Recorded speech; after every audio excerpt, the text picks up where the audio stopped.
Hi, it's Terry from No Crumbs Left, and today I'm going to teach you how to make a chicken piccata. It's a family favorite. If you've never made it, you're going to love it, and it's something you're going to want to make again and again. Let's go.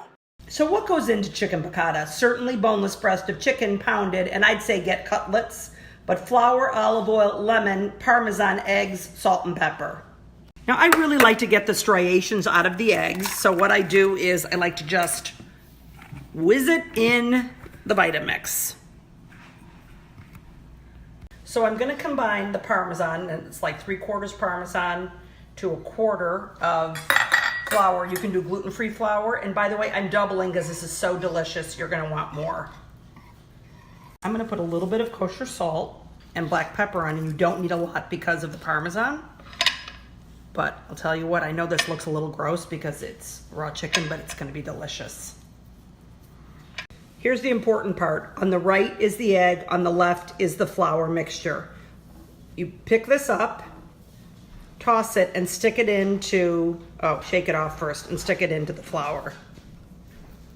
So I stick it over here, and when I do, I take the hand that hasn't touched the egg and I just very carefully pour it over, and then you can do it a couple of times, make sure it's even, and then you can shake it off.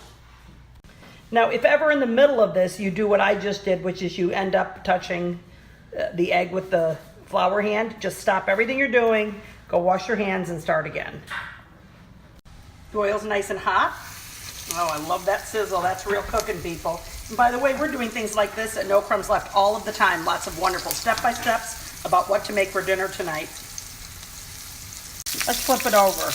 Oh my God, look at that beautiful golden color. We're doing a little comparison. I've got it cooking here in cast iron and also in stainless, and we're gonna see what we like it better in.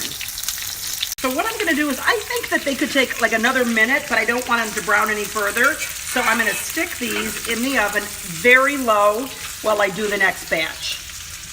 I'm getting the last batch off. I'm gonna get these into the oven just at 200. And then I'm gonna take out the excess oil and make a lovely sauce.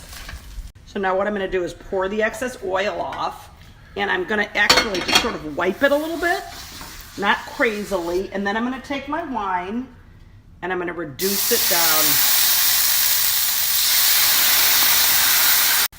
That's been a minute. Now I'm gonna add the lemon juice, stir it, and let it simmer until this reduces to half. And by the way, if you need to use chicken stock because you're not a drinker, you can absolutely do that instead. So let's go ahead and add the butter pats, and as they melt, you add them all. And we're gonna add capers to this, which is so delicious. And then we're gonna have a lovely sauce. So this is the regular version of the piccata, but guess what? I've got a gluten-free and actually a paleo over at No Crumbs Left. So if you need that, check it out.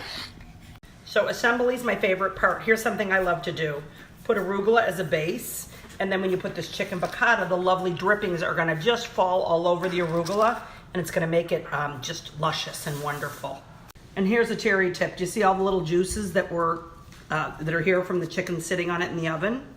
Well, I love all of those juices, and they are going into the pan and make the sauce even better. Finished product, and how great does this look? And I'm gonna spoon this amazing sauce over it. We got things like this going on No Crumbs Left all the time, so come visit us.